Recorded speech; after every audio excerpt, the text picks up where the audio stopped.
Well, hello. Uh, General Chemistry 111, Chapter 3. A question has come up about the active homework number 3. This deals with periodic properties and ionization energies.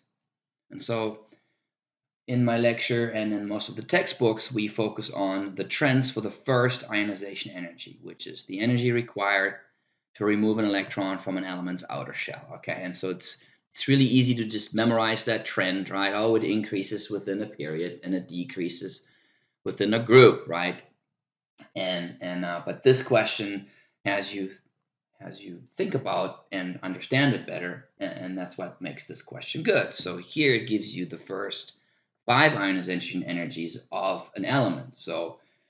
So we're not just going to remove one electron, we're going to remove a second electron and a third electron and a fourth and a fifth. And so these energies are listed here. All right. And then they give you some choices. All right. Now, before we come back, I'm a teacher. I got to explain this in depth and not just give you the shortcuts. So here it is.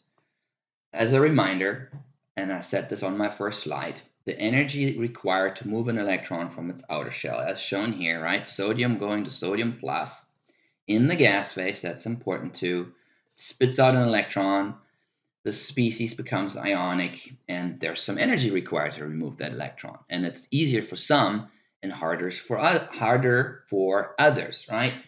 And as you can see here, you can see the trend for, again, we're focusing just on the first ionization energy now here, right? So if you look at the noble gases, helium, neon, argon, krypton, xenon, right? So that's this group here, right? So as you go down in a group, and this is true for any, I'm just pointing it out because it's the easiest to see. So the energy is just getting lower and lower. It's not linear, but it is decreasing as we go from element to element.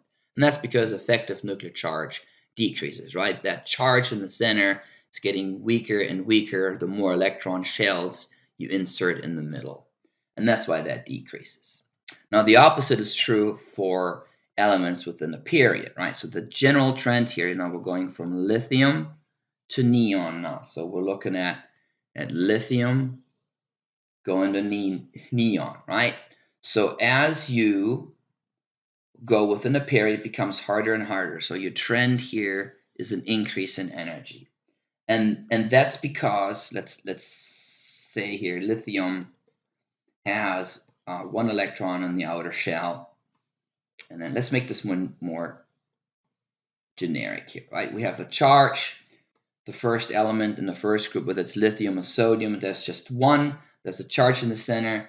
It's hanging on to that. It's hanging on to that, right? So you go over to beryllium, that second electron, uh, you're going to increase the charge in the center. That effective nuclear charge that electron experiences is going to increase, right? And you add a third and a fourth and a fifth. So what you're doing is you're spreading out the electrons on the same energy level or the same shell here, which means that the pull of that, you're increasing the charge in the center as well, right? Because you're going from lithium with 3 protons to beryllium with 4 protons, 5, all the way to 10. So now you have a 10 plus charge in the center of this atom that's pulling on all those 8 electrons on the outer shell. So that's going to be a pretty uh, strong pull, right?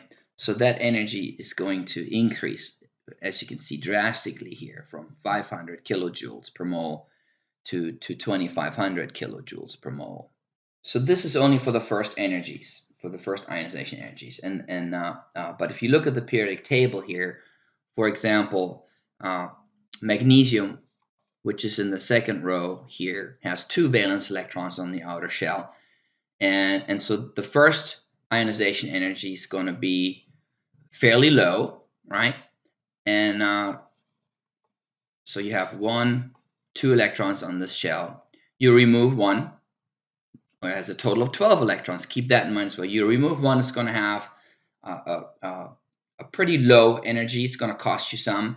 And then if you remove the second one, it's still going to be favorable. It's going to cost you a little bit more. So that second ionization energy is going to increase. But but you really don't want to remove a third one, because the third one would then now be from the second quantum level.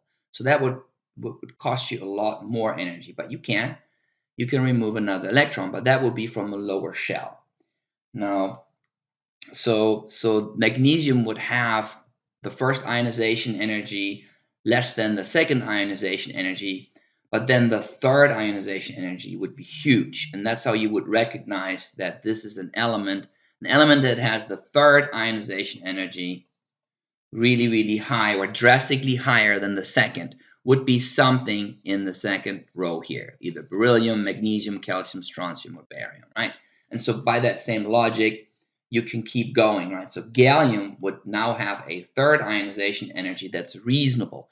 It would be larger than that of the second and larger than that of the first, but it would not be drastically more. And then if you remove a fourth electron from gallium, which again, that would be in the lower level energy level, that would cost huge energy. So you'll see a big increase in ionization energy for gallium for the fourth one here.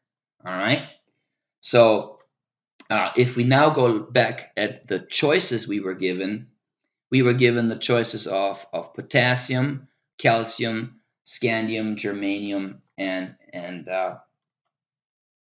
arsenic. Okay, so I have to go back to this here, right? So look at what's happening here. So this is 400. Look how high it goes. The second ionization energy is huge, and then it just stays high. But so you have this incredible jump from the first to the second electron. So it's got to be something in the first row. Going back to our choices, you could argue it's going to have to be potassium. All right, so I just answered that question. And just one more time to show you how this works. So potassium has a plus 19 charge in the center. So that's the nucleus. And then it has 2 electrons on the first shell, and then 8, 2, 3, 4, 5, 6, 7, 8. So that's 10. And then it has another shell with 8. And then it has that valence electron, that 19th electron right there. So that would be pretty easy to remove. And that's that 418 kilojoules. That's that electron. Now, the next electron is on the third quantum level, and it would be much harder to remove. Okay, and so that's why you see that big increase in energy. Now, if you go to calcium, if you have calcium would have 2 electrons in its valence shell. So you would have a second ionization energy that's a little bit larger than that of the first, but not drastically higher. Okay.